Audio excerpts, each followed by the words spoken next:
Meus queridos alunos, estamos de volta após breve intervalo. Finalizamos no bloco anterior alguns comentários, né? Não obviamente tudo. A Lei 14.688, repito, são 11 páginas, eu contei aqui, então obviamente não conseguimos esgotá-la, mas até porque o professor Kleber talvez trate do assunto. Essa lei altera o Código Penal Militar, então ela está muito mais próxima do direito penal do que, no meu caso, do direito processual penal. Caminhamos? Falei apenas aqui das mudanças interessantes e principalmente da alteração na 8.072, que aí sim é matéria minha, legislação especial. Próxima alteração legislativa. Vamos lá. Lei 14.735.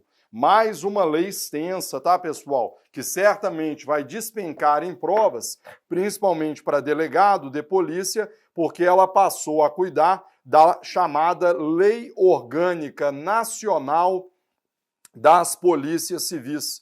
Essa lei aqui ela foi alvo de algumas críticas, principalmente por conta dos colegas da polícia, porque ela teve vários dispositivos vetados pelo presidente da República, então isso aí causou alguma insatisfação, a meu ver, acertadamente por parte dos colegas aí da polícia. Mas enfim, o que a gente pode mostrar para vocês aqui? Essa lei, ela nitidamente tem mais reflexos no direito administrativo do que em relação a direito penal e direito processual penal. Mas a gente buscou algumas coisas interessantes. Vamos lá? Primeiro, artigo 26 dessa lei, prevendo o quê? Está aí na tela. E repito, pessoal, mais uma vez, uma lei extensa, ela tem 50 artigos, tá? Entrou em vigor na data da publicação, tá aí, no dia 23 de novembro de 2023. Beleza.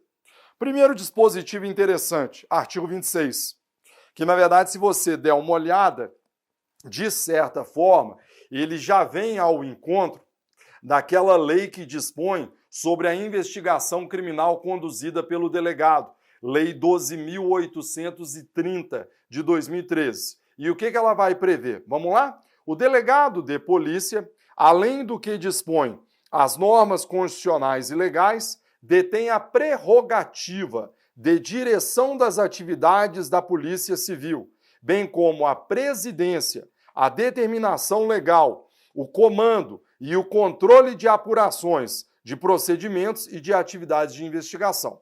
Sabemos que a regra é que as investigações sejam conduzidas pela Polícia Judiciária. E a quem cabe presidir essas investigações? Aos nossos colegas delegados de polícia. Como é que eles deverão fazer isso? Parágrafo único, extremamente importante. Cabe, então, ao delegado a presidência do inquérito policial, no qual deverá atuar com isenção, autonomia funcional e no interesse da efetividade da tutela penal, respeitando-se direitos e garantias fundamentais e assegurada a análise técnico-jurídica do fato. Então, colegas, foi-se o tempo em que a pessoa era objeto de arbitrariedades quando investigada pela polícia. Quer dizer, a própria lei vai nos dizer o que é muito óbvio, que cabe ao delegado conduzir seu inquérito com isenção, com autonomia, respeitando direitos e garantias fundamentais. Cuidado, apesar de a lei dizer que o delegado possui essa autonomia, é importante frisar que na visão dos tribunais superiores, isso aqui não se confunde com independência funcional. Tá? Cuidado com isso. O Supremo Tribunal Federal já julgou algumas ADIs tratando do assunto e em mais de uma oportunidade o Supremo já teve aí a oportunidade de dizer isso, que delegados não gozam de independência funcional. A própria lei confirma isso. Se você pegar, por exemplo, o artigo 4º, onde ela vai dizer, são princípios básicos a serem observados pela Polícia Civil. E aí você pega aqui, por exemplo, o inciso 3º, hierarquia e disciplina. Então, se a própria lei prevê que um dos princípios é a hierarquia e disciplina, é porque o delegado de polícia não goza de independência funcional, o que, evidentemente, não impede que ele tenha essa autonomia exatamente para analisar o fato delituoso à luz do Código Penal, à luz da legislação especial, seja para indiciar, seja para requerer uma medida cautelar. Outro dispositivo interessante, está aí na tela, aliás, que atende a uma reclamação muito antiga dos colegas policiais.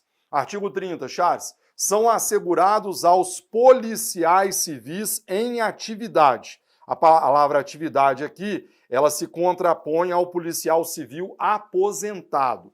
Então, enquanto você for um policial civil da ativa, quais são os direitos que você tem? Eu trouxe o inciso 9º, porque ele vai trazer reflexos diretos no nosso dia a dia. Inciso 9º, precedência em audiências judiciais, quando comparecer na qualidade de testemunha de fato decorrente do serviço. Charles, qual era uma grande reclamação dos colegas? Sejam eles policiais civis, sejam eles policiais militares. Policial, quando era rolado para ser ouvido numa audiência, esquece. Por quê? Infelizmente, e a verdade é essa, né, Charles? Às vezes você, como juiz, você como promotor, você está preocupado com o seu trabalho. Agora, o dos outros, azar o dele. Então, o policial civil era rolado como testemunha, ele tomava um chá de cadeira e ficava ali o quê? 4 horas, 6 horas esperando. Aí o policial muito gentilmente falava, ô doutor juiz, doutor promotor, eu estou no meio do meu expediente, eu tenho aqui uma diligência para fazer, será que eu não posso ser ouvido aí em primeiro lugar? Não, não. Você vai ser ouvido de acordo com a numeração do rol de testemunhas. Promotor arrolou você como 6ª testemunha, você será a 6ª testemunha a ser ouvida. É dentro desse contexto que surge esse inciso 9º, dando aos policiais civis, e olha que detalhe interessante, Charles, isso agora foi estendido não apenas para policiais civis, como também para PMs e bombeiros. Na sequência eu vou mostrar para vocês a lei orgânica da Polícia Militar e dos Bombeiros Militares, que trouxe direito idêntico. Precedência em audiências judiciais na qualidade de testemunha, em serviço ou em razão do serviço. Charles, 2 observações importantíssimas, porque quando isso cair na prova, eles vão querer confundi-los. Primeira delas, a precedência, ela envolve a ordem prevista no Código de Processo Penal. Vamos lembrar que, à luz do 400 do CPP, Charles, primeiro eu ouço as testemunhas da acusação e depois eu ouço as testemunhas da defesa. Nesta ordem, ressalvada a expedição de precatório. Beleza. Renato, quer dizer então que, à luz do inciso 9º, se a defesa tiver arrolado uma testemunha policial, ela será ouvida em primeiro lugar? Não, obviamente que não. Então, Charles, só para ficar bem claro isso, e para você não errar amanhã na hora da prova, a precedência, ela, primeiro, envolve as testemunhas da acusação e depois as testemunhas da defesa. O que eu quero dizer? Se você foi arrolado pela acusação, você será a primeira testemunha a ser ouvida. Se, no entanto, o policial, improvável que isso aconteça, mas pode acontecer? Pode. Se o policial foi arrolado pela defesa, é óbvio que ele não vai ser ouvido antes das testemunhas da acusação. Não. Concluída a oitiva das testemunhas da acusação, aí sim, o policial civil ou o policial militar será a primeira testemunha da defesa a ser ouvida. Ficou claro, Charles? Beleza? E outro detalhe interessante, pessoal, cuidado. A precedência aqui estabelecida, ela é válida apenas quando você comparecer na qualidade de testemunha. Isso vai despencar em prova, porque o examinador vai colocar aqui o seguinte, mas espera aí, e se você for denunciado, se você for acusado, você terá precedência, por exemplo, em relação ao interrogatório dos demais acusados? Não. É óbvio que não, né? Aí o seu tratamento é muito diferenciado, quer dizer, certamente não será o mesmo. Então, isso aqui é apenas quando o policial for arrolado como testemunha. Quando ele for denunciado pela prática de um crime, ele não tem precedência na hora de realização do interrogatório. Caminhamos? Próxima lei, já até antecipei, né? É a Lei Orgânica das PMs e dos Bombeiros Militares Estaduais.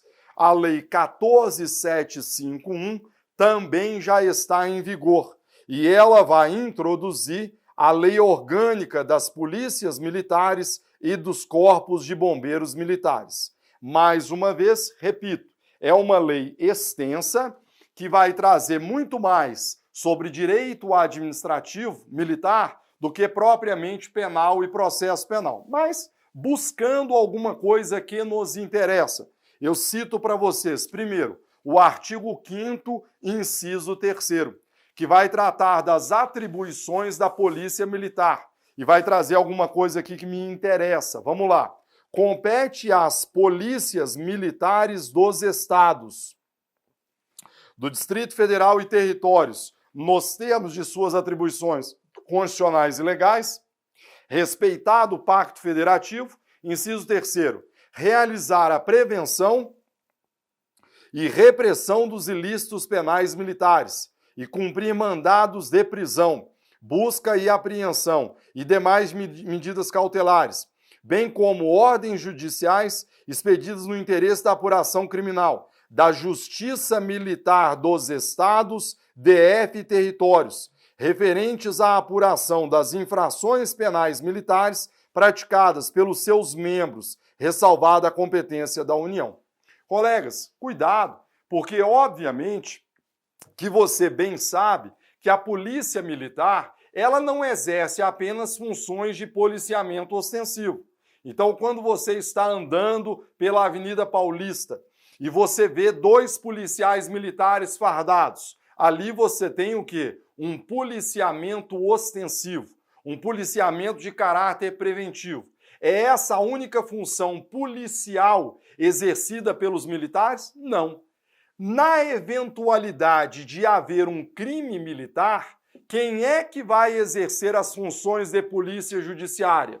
Os próprios bombeiros militares, a própria polícia militar. Então, na verdade, Charles, a polícia militar, ela ora exerce funções de policiamento ostensivo, ela ora exerce funções de polícia judiciária militar. Então, se um soldado da Polícia Militar de São Paulo subtrair um armamento, quem é que vai investigar esse delito? A própria Polícia Militar do Estado de São Paulo. Logo, se o juiz de direito do Juízo Militar Estadual expedir, por exemplo, um mandado de prisão, um mandado de busca, uma cautelar qualquer, quem é que vai cumprir isso? A própria Polícia Militar, no exercício de funções de Polícia Judiciária Militar, já que se trata de crime militar.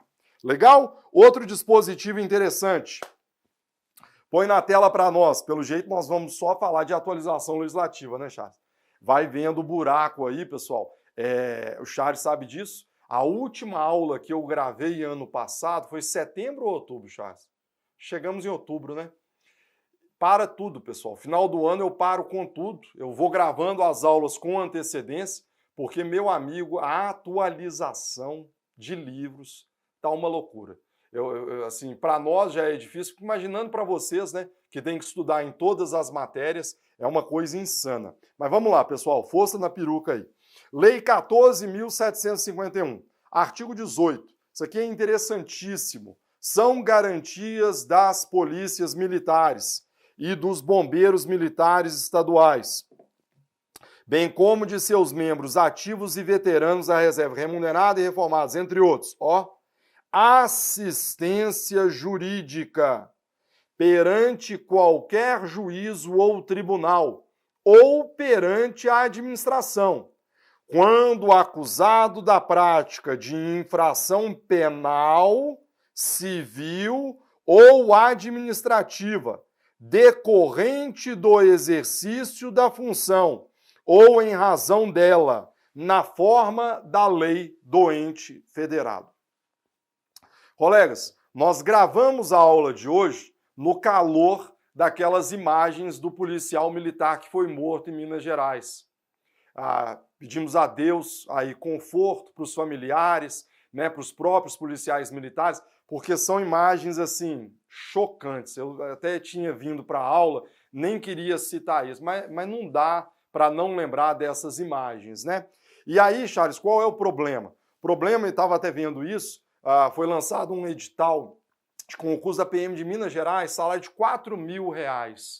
Então, assim, Charles, o cara põe sua vida em risco, né, para ganhar R$4.000. E por que eu estou dizendo isso? Porque eu estava lendo alguns comentários na internet e pessoas criticando uma série de direitos que foram outorgados aí aos policiais militares, né? A pessoa, é impressionante o distanciamento da realidade, né? A pessoa não tem noção do que deve ser, eu falo deve ser porque eu nunca fui policial, mas do que deve ser a atuação de um policial, ganhando aí um salário de R$4.000 e correndo o risco aí de ser morto a qualquer dia, a qualquer hora.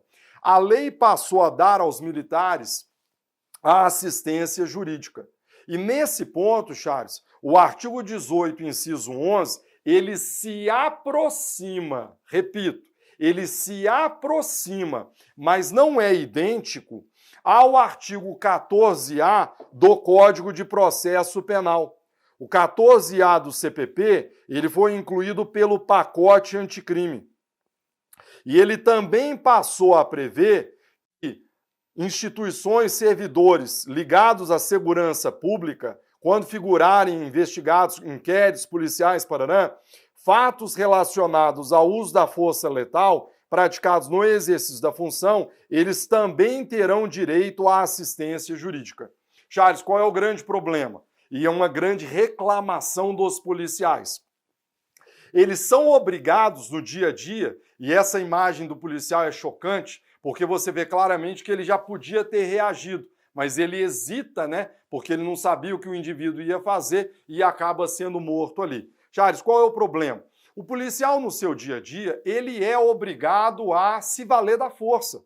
Então, numa legítima defesa, ele tem que atirar, ele cumpre o mandado, aí você vai dizer, houve abuso de autoridade, quer dizer, o policial está sujeito a responder no âmbito civil, administrativo e no âmbito penal, pelos atos praticados. E aí qual é o problema, Charles? O problema é que ganhando R$4.000, ele precisa separar, como se desse, parte desse valor para custear o quê? Um advogado, né?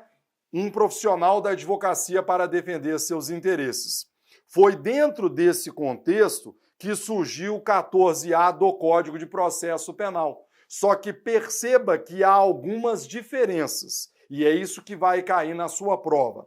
No 14A, a assistência jurídica dada aos servidores, ela está relacionada apenas no âmbito criminal, quando houver um fato relacionado ao uso da força letal. Então, Charles, vamos imaginar um caso de legítima defesa, né? Cidadão saca uma arma para atirar contra o policial militar, ele vai lá e atira e mata o indivíduo. Ok, é para isso que seria o 14A. Assistência jurídica quando o fato delituoso envolver um emprego de quê? Do uso da força letal. Perceba que, na Lei Orgânica Nacional das Polícias Militares, a assistência jurídica ela é mais ampla. E por que ela é mais ampla, Charles? Porque ela deverá valer não apenas para infrações penais, mas também para infrações de natureza civil ou administrativas. Para além disso, no tocante à infração penal, perceba que a lei em momento algum, restringe ao uso da força letal. Então, a gente poderia colocar, ó, não necessariamente, até para fazer o contraponto em relação ao 14A, não necessariamente envolvendo uso da força letal. Ok? Onde a lei não restringe, não é dado ao intérprete fazê-lo. Então, ao contrário do 14A, que restringe a assistência a fatos relacionados ao uso da força letal, você vê comigo que no 18, inciso 11, o legislador não fez menção a isso. Então, meu amigo, seja um crime de lesão corporal, seja um crime de abuso de autoridade, seja um ilícito civil ou administrativo, o policial militar terá direito à assistência jurídica, que, na nossa humilde opinião, deve ser prestada não pela Defensoria Pública, porque não necessariamente se trata de uma pessoa hipossuficiente necessitada, mas sim pelos órgãos de assistência do próprio Estado, leia-se pela Procuradoria do Estado, pela Advocacia do Estado. Caminhamos? Próxima lei, põe na tela para nós, maestro. Lei 14.752. Essa é a última lei aí a ser trabalhada. Essa lei é mais uma que já está em vigor. Data de 13 de dezembro de 2023. E é uma lei que foi muito comemorada pelos colegas da advocacia, tá? Você vai entender comigo o porquê já já. Essa lei, ela vai alterar o Código de Processo Penal e o Código de Processo Penal Militar para disciplinar o abandono do processo. Especificamente em relação ao Código de Processo Penal, a alteração se processou no artigo 265. Para facilitar a sua compreensão, me permita exibir para você a redação anterior, só para você entender. Sempre falo isso para o aluno, né? Toda mudança legislativa, você tem que olhar a redação anterior e olhar a nova, porque aí sim você vai compreender onde houve a mudança. Põe na tela, maestro.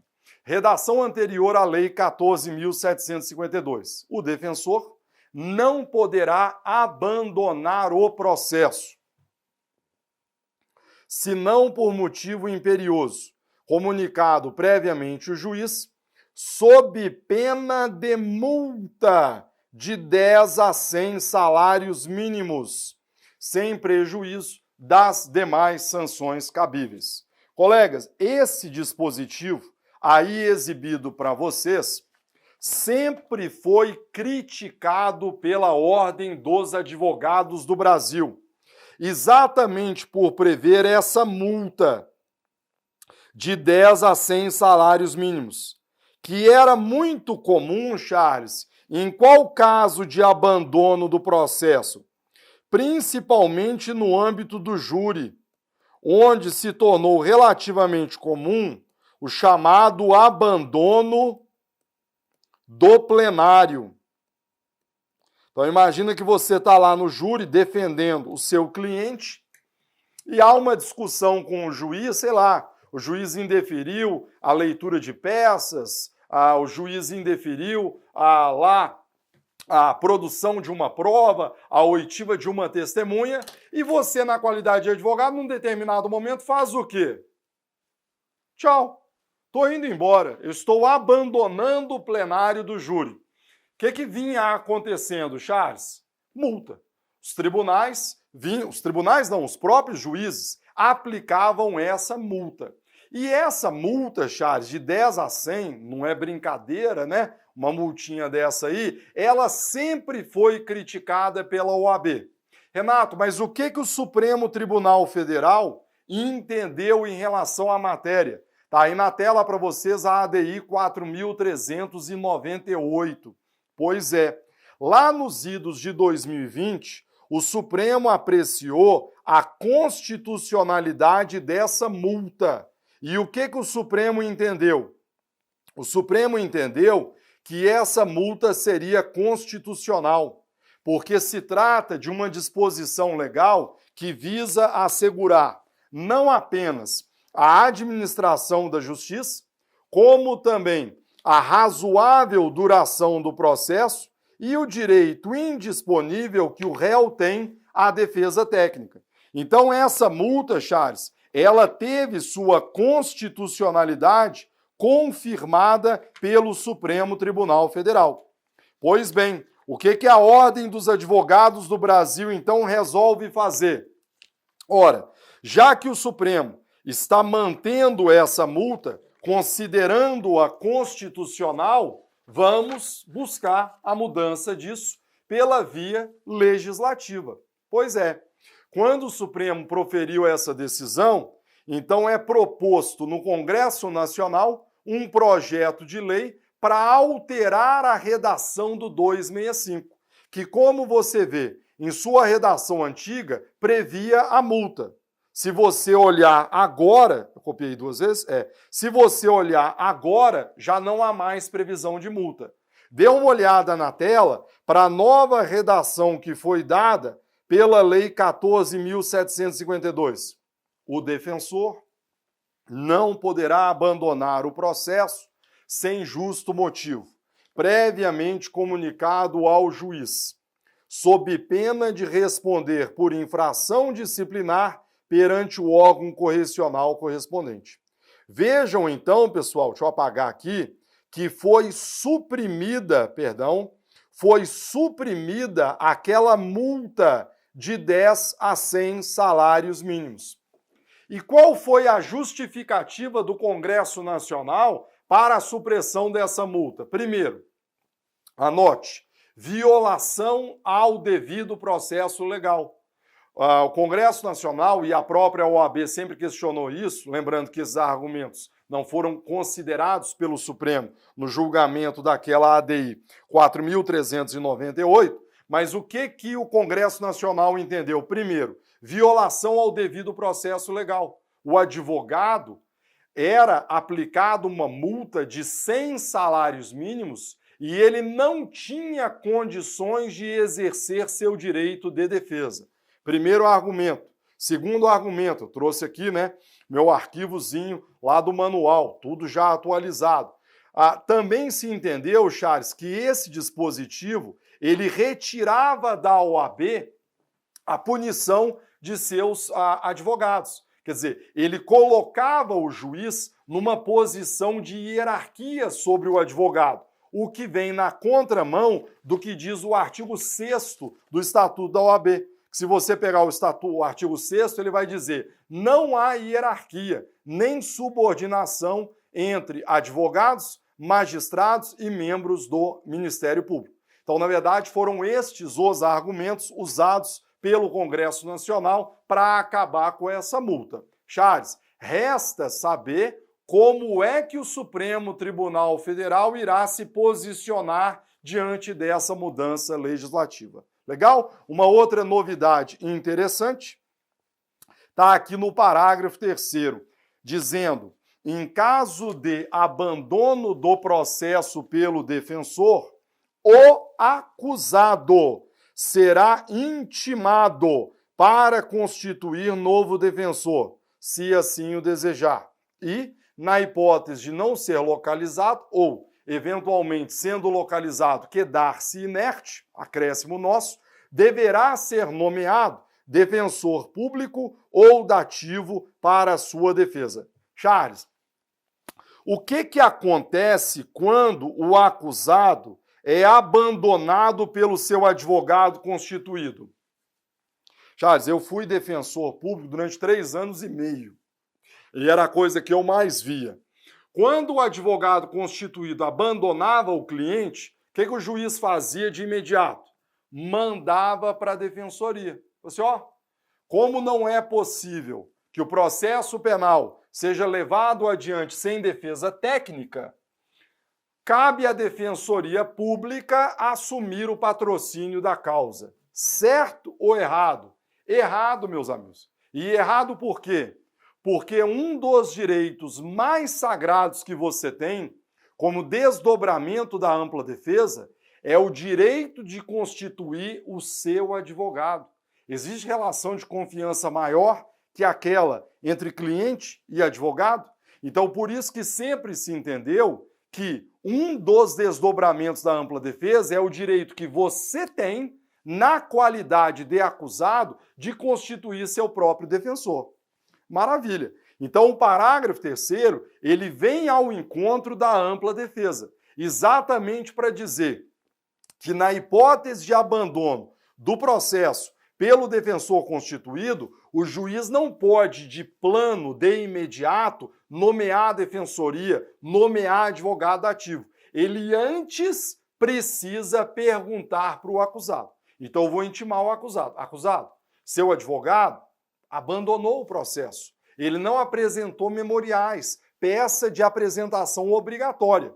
Dou a você, então, um prazo de 10 dias para constituir novo advogado, apresentando memoriais, sob pena de, não o fazendo, ser nomeado defensor público ou dativo, a depender das suas condições financeiras. Legal? Então essa mudança, pode ficar comigo, Charles, trazida pela Lei 14.752. Beleza? Eu havia prometido para vocês 2 blocos, mas ficamos apenas com a atualização legislativa. Então não sei se você vai gostar. Sim ou não? Sim. Nós vamos partir para um 3º bloco, porque aqui no G7 é assim, meu amigo. Não somos burocratas que trabalhamos com um relógio ali. Ah, deu o horário, vamos embora para cá. Não, meu amigo. Aqui o que interessa é conteúdo. E como eu preparei um conteúdo muito legal versando sobre a atualização jurisprudencial, eu vou me aventurar num 3º bloco, correndo o risco aí de ser punido pelo nosso coordenador pedagógico. A gente volta já já.